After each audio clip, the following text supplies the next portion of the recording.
నమస్తే NS news కి స్వాగతం. నేను అరుణ. ముందుగా బులెటిన్ హెడ్లైన్స్. ముఖ్యమంత్రి వైఎస్ జగన్మోహన్ రెడ్డి గారిని కలిసిన విజయవాడ పార్లమెంట్ సభ్యులు కేశినేని నాని, ఎంపీ కేశినేని నాని గారిని సీఎం క్యాంప్ ఆఫీస్ కు తీసుకువెళ్లిన MP Ayodhya Ramireddy, MLA Vellampalli Srinivas, Devineni Avinash, MLC doctor Monditoka Arun Kumar. Vijayawada నుండి సీఎం క్యాంప్ ఆఫీస్ కు ఎమ్మెల్సీ డాక్టర్ మొండితోక అరుణ్ కుమార్ గారి కారులోనే వెళ్లిన MP Kesineni Nani, car drive చేసిన మాజీ మంత్రి వెల్లంపల్లి శ్రీనివాస్. అనంతరం ప్రెస్ మీట్ నిర్వహించిన ఎంపీ కేశినేని నాని గారు టీడీపీలో నిత్యం అవమానాలే అని, ముఖ్యమంత్రిగా వైఎస్ జగన్మోహన్ రెడ్డి సంక్షేమ పరిపాలన అద్భుతమని, ఇకపై వైఎస్ జగన్తోనే నా ప్రయాణం అన్నారు. ఎన్టీఆర్ జిల్లాలో టీడీపీ ఖాళీ అవుతుందని ఎంపీ కేశినేని నాని అన్నారు.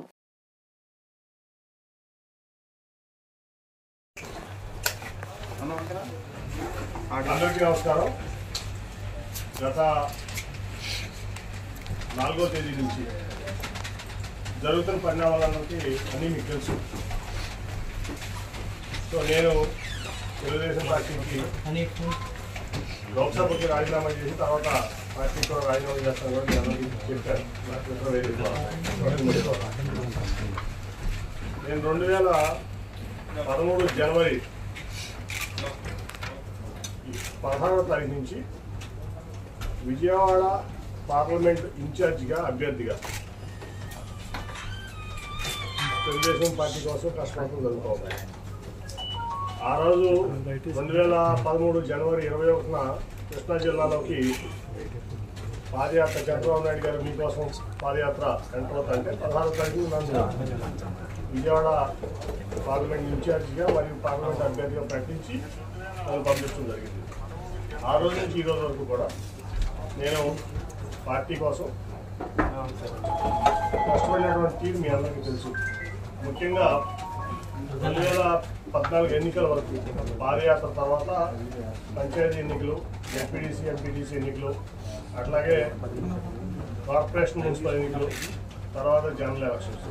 ఈ ఉమ్మడి కృష్ణా జిల్లాలో మరి మొత్తం అంతా నా పురస్కారాల మీద తీసుకుని నేను చేశాను. సావులైనా నేను చేశాను, దినాలైనా నేను చేశాను పార్టీ తరఫున. అట్లాగే కొంతమందికి ఆ రోజు నెలవారీ జీతాలు కూడా చెల్లించుకుని ఆదేశాలు ఇస్తే చంద్రబాబు నాయుడు గారు చెల్లించడం జరిగింది. నా సొంత వ్యాపార సంస్థలన్నీ కూడా తెలుగుదేశం పార్టీ ముఖ్యమని చెప్పి నేను ఈ పార్టీ గెలుపు అవసరం అని చెప్పి భావించి నేను ఆ పనులన్నీ చేశాను. అంతకుముందు మీ అందరూ తెలుసు, అంతకుముందు జరిగిన బై ఎలక్షన్లో దాదాపు నాకు తెలిసి 17 మందో 18 మందో కాంగ్రెస్ నుంచి రాజీనామా చేసి వైకాపా తరఫున పోటీ చేసిన అభ్యర్థులు భారీ మెజార్టీతో గెలిచారు. అది 2012లో 14లో నాకు గుర్తు అన్నింటి నాకు గుర్తులేదు. అప్పుడు అందరూ అన్నారు నన్ను, ఎందుకు నువ్వు ఈ డబ్బులు వేస్ట్ చేసుకుంటున్నావు, టైం వేస్ట్ చేసుకుంటున్నావు, మరి అక్రమ సంపాదన అనుకోవడం మరి ఆశపడకుండా నిజాయితీగా పార్టీ కోసం, ప్రాంతం కోసం, ప్రజల కోసం కష్టపడ్డా. ఆ ప్రాసెస్లో మీ అందరికీ కూడా తెలుసు, ఆస్తులు అమ్ముకున్నా, వ్యాపారాలు మానుకున్నా.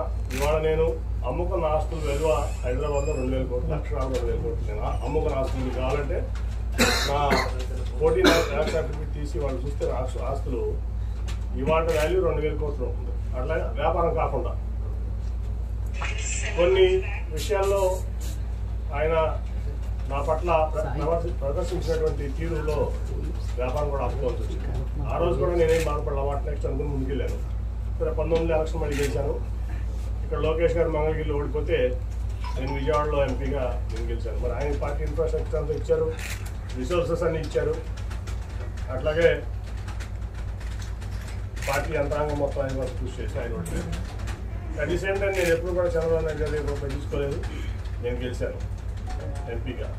ఆ తర్వాత చాలా పరిణామాలు మీరు చూశారు. అనేక రకాలైన ఆయన మనుషులను పెట్టి నన్ను అవమానపరచడం జరిగింది. అట్లాగే ఫైనల్కి వచ్చే బయట కార్పొరేషన్ ఎలక్షన్లో సీటు, మేయర్ సీటు లేడీ అయినప్పుడు నేను జనరల్గా ఢిల్లీలో ఉన్నాను. ఫోన్ చేసి మేయర్ కార్పొరేషన్ ఎలక్షన్స్ ఏం చేస్తామని అడిగారు చంద్రబాబు నాయుడు గారు. ఏం లేదు సార్, నేనేం ఆలోచించలేదు, ఇన్ఛార్జ్ ఉన్నారు కదా అది చూసుకుంటానంటే, కాదు మేయర్ అభ్యర్థి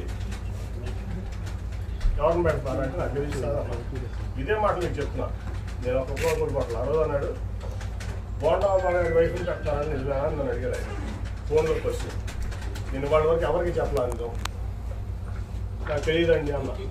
లేదు అది జరిగితే చాలా ప్రమాదకరం, నువ్వు ముందు మీ కుటుంబంలో మీ కూతురులో పెట్టు అంటే లేదంటే వాళ్ళు ఈ ఆలోచన లేదు, వాళ్ళకి రాజకీయంలో వచ్చేది ఆలోచన లేదంటే కాదని చెప్పి మూడు రోజులు నన్ను ఆయన ఇబ్బంది పెట్టారు, ఆయన బలవంత పెట్టారు, ఇబ్బంది కాదు. టాటా ట్రస్ట్లో పనిచేస్తున్న శ్వేత అని మాట్లాడితే నాకు ఇంట్రెస్ట్ లేదు డాడీ, నాకు సోషల్ సెక్టర్ నుంచి చాలా ఇంట్రెస్ట్ ఉన్నా అంటే చెప్పారని చంద్రబాబు గారు. సరే మరి పార్టీ కోసం చేయాల్సి వస్తే మనం చేస్తామంటే 3 రోజులు వినుకున్న తర్వాత రాజీనామా చేసి వచ్చి ఇక్కడ ఆవిడ నుంచోవడం జరిగింది. తర్వాత మళ్ళీ ఏం జరిగిందో మీ అందరూ తెలుసు. అట్లా మళ్ళీ అదే మనుషులతో ప్రెస్ మీట్ పెట్టించి ఎలక్షన్ 2-3 రోజుల ముందు నన్ను ఒక వ్యక్తితో ప్రెస్ మీట్లో పబ్లిక్గా ఆ ఎంపీ కేసుని నన్ను చెప్తుంచుకొస్తానని చెప్పి మాట్లాడించారు చంద్రబాబు నాయుడు. ఆ ఎంపీ కేసుని నన్ను చెప్పు తీసుకుంటానని చెప్పి ఒక క్యారెక్టర్లెస్ పర్సన్ పార్టీ ఎంపీ అన్నారు. స్పందన లేదు పార్టీ నుంచి కానీ వ్యక్తి నుంచి కానీ. అదే ప్రెస్ మీట్లో ఒక పాలిట్ బ్యూరో సభ్యుడు కొట్టంగాడి ఎంపీ అన్నాడు, అయినా స్పందన లేదు. 50 మంది కార్పొరేటర్లు 44 మంది పోటీ చేస్తే 50 మంది ఓడిపోయారు. సరే గెలిచేవాళ్ళు ఓడిపోయేవాళ్ళు తర్వాత సంగతి. వీళ్ళ ప్రెస్ మీట్ వల్ల పార్టీ చాలా చెదురైపోయింది. ఆ నెక్స్ట్ 2 రోజుల తర్వాత వచ్చి చంద్రబాబు నాయుడు ప్రచారానికి నువ్వు రావద్దు నాతో పాటు ప్రచారానికి, నువ్వు వస్తే వాళ్ళిద్దరూ రానంటున్నారు నాతో పాటు అని ఒకేసారి మీరు వెళ్ళని చెప్పి పంపించడం జరిగింది. ఒక సిట్టింగ్ ఎంపీ లేకుండా కార్పొరేషన్ ఎలక్షన్స్లో నా కూతురు నుంచోబెట్టి నా డబ్బులు ఖర్చు పెట్టుకుని నన్ను నేను లేకుండా ప్రచారానికి వచ్చాడు ఆయన, ఒక పార్టీ అధ్యక్షుడు.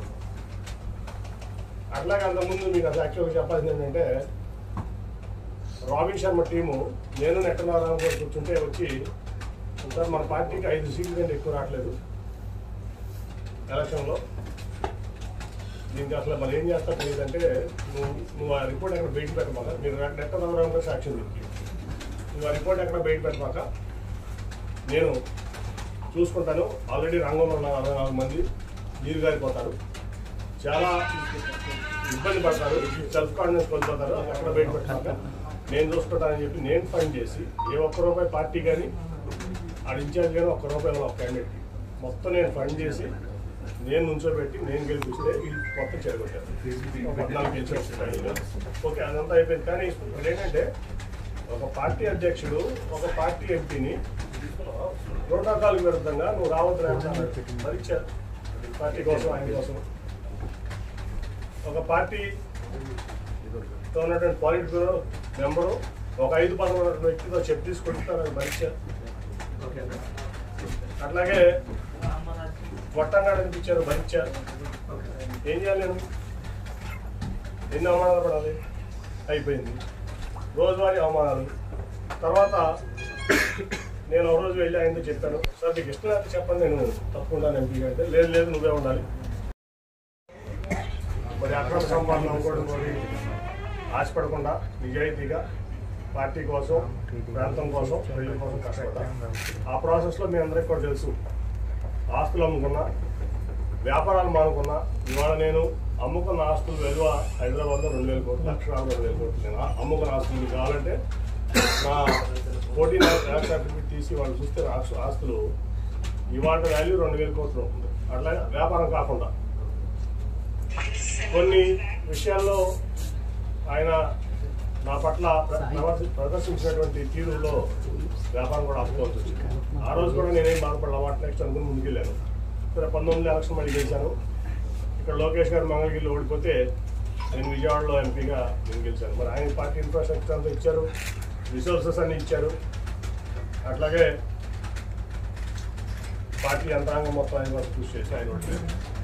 అట్ ది సేమ్ టైం నేను ఎప్పుడు కూడా చంద్రబాబు నాయుడు గారి రూపాయి తీసుకోలేదు, నేను గెలిచాను ఎంపీగా.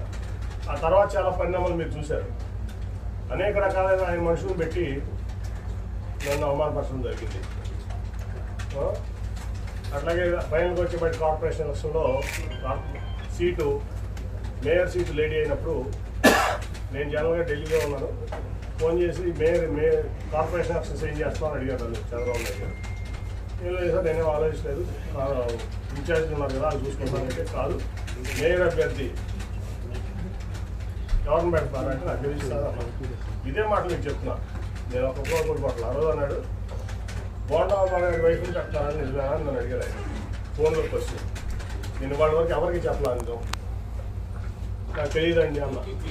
లేదు అది జరిగితే చాలా ప్రమాదకరం, నువ్వు ముందు మీ కుటుంబంలో మీ కూతురులో పెట్టు అంటే లేదంటే వాళ్ళు ఈ ఆలోచన లేదు, వాళ్ళకి రాజకీయంలో వచ్చేది ఆలోచన లేదంటే కాదని చెప్పి మూడు రోజులు నన్ను ఆయన ఇబ్బంది పెట్టారు, అలా బలవంత పెట్టారు, ఇబ్బంది కాదు. సరే అప్పుడు టాటా ట్రస్ట్లో పనిచేస్తున్న శ్వేత అని మాట్లాడితే నాకు ఇంట్రెస్ట్ లేదు డాడీ, నాకు సోషల్ సెక్టర్ చాలా ఇంట్రెస్ట్ ఉన్నా అంటే ఇప్పుడు చెప్పారు చంద్రబాబు గారు. సరే మరి పార్టీ కోసం చేయాల్సి వస్తే మనం చేస్తామంటే 2 రోజులు వెనుకున్న తర్వాత రాజీనామా చేసి వచ్చి ఇక్కడ ఆవిడ నుంచోవడం జరిగింది. తర్వాత మళ్ళీ ఏం జరిగిందో మీ అందరూ తెలుసు. అట్లా మళ్ళీ అదే మనుషులతో ప్రెస్ మీట్ పెట్టించి ఎలక్షన్ 2-3 రోజుల ముందు నన్ను ఒక వ్యక్తితో ప్రెస్ మీట్లో పబ్లిక్గా ఆ ఎంపీ కేసు నన్ను చెప్తూ కొడుతానని చెప్పి మాట్లాడించారు చంద్రబాబు నాయుడు. ఆ ఎంపీ కేసు నేను చెప్పు తీసుకుంటానని చెప్పి ఒక క్యారెక్టర్లెస్ పర్సన్ పార్టీ ఎంపీ అన్నారు. స్పందన లేదు పార్టీ నుంచి కానీ వ్యక్తి నుంచి కానీ. అదే ప్రెస్ మీట్లో ఒక పాలిట్ బ్యూరో సభ్యుడు కొట్టంగాడి ఎంపీ అన్నాడు, అయినా స్పందన లేదు. 50 మంది కార్పొరేటర్లు 44 మంది పోటీ చేస్తే 50 మంది ఓడిపోయారు. సరే గెలిచేవాళ్ళు ఓడిపోయేవాళ్ళు అది తర్వాత సంగతి. వీళ్ళ ప్రెస్ మీట్ వల్ల పార్టీ చాలా అయిపోయింది. ఆ నెక్స్ట్ 2 రోజుల తర్వాత వచ్చి చంద్రబాబు నాయుడు ప్రచారానికి నువ్వు రావద్దు నాతో పాటు ప్రచారానికి, నువ్వు వస్తే వాళ్ళిద్దరూ రానంటున్నారు నాతో పాటు అని. ఓకే సార్ మీరు వెళ్ళండి చెప్పి పంపించడం జరిగింది. ఒక సిట్టింగ్ ఎంపీ లేకుండా కార్పొరేషన్ ఎలక్షన్స్లో నా కూతురు నుంచోబెట్టి నా డబ్బులు ఖర్చు పెట్టుకుని నన్ను నేను లేకుండా ప్రచారానికి వచ్చాడు ఆయన, ఒక పార్టీ అధ్యక్షుడు. అట్లాగే అంతకుముందు మీకు అసలు యాక్చువల్గా చెప్పాల్సింది ఏంటంటే, రాబిన్ శర్మ టీము నేను నెట్టనారాయణ కూడా కూర్చుంటే వచ్చి సార్ మన పార్టీకి 5 సీట్ల కంటే ఎక్కువ రావట్లేదు ఎలక్షన్లో, దీనికి అసలు మరి ఏం చేస్తా తెలియదంటే నువ్వు ఆ రిపోర్ట్ ఎక్కడ బయట పెట్టమాక, మీరు నెట్టనారాయణ కూడా సాక్ష్యం దొరికి నువ్వు ఆ రిపోర్ట్ ఎక్కడ బయట పెట్టమాక, నేను చూసుకుంటాను. ఆల్రెడీ రంగంలో ఉన్న 64 మంది నీరు గారిపోతారు, చాలా ఇబ్బంది పడతారు, సెల్ఫ్ కాన్ఫిడెన్స్ కోల్పోతారు, అక్కడ బయట పెట్టాక నేను చూసుకుంటానని చెప్పి నేను ఫండ్ చేసి ఏ ₹1 పార్టీ కానీ ఆడ ఇన్ఛార్జ్ కానీ ₹1 ఒక క్యాండిడేట్కి మొత్తం నేను ఫండ్ చేసి నేను నుంచోబెట్టి నేను గెలిపిస్తే వీళ్ళు మొత్తం చెడగొట్టారు. 14 గెలిచి ఓకే అదంతా అయిపోయింది. కానీ ఇప్పుడు ఏంటంటే ఒక పార్టీ అధ్యక్షుడు ఒక పార్టీ ఎంపీని ప్రోటోకాల్ విరుద్ధంగా నువ్వు రావద్దు పరీక్ష పార్టీ కోసం ఆయన కోసం ఒక పార్టీతో ఉన్నటువంటి పాలిట్ బ్యూరో మెంబరు ఒక 5-10 ఉన్నటువంటి వ్యక్తితో చెప్పు తీసుకుంటారు పరీక్ష. అట్లాగే కొట్టంగా అనిపించారు పరీక్ష. ఏం చేయాలి నేను, ఎన్ని అవమానాలు పడాలి, అయిపోయింది రోజువారీ అవమానాలు. తర్వాత నేను ఒక రోజు వెళ్ళి ఆయనతో చెప్పాను, సార్ మీకు ఇష్టం లేకపోతే చెప్పండి నేను తప్పుకుంటాను ఎంపీ అంటే, లేదు నువ్వే ఉండాలి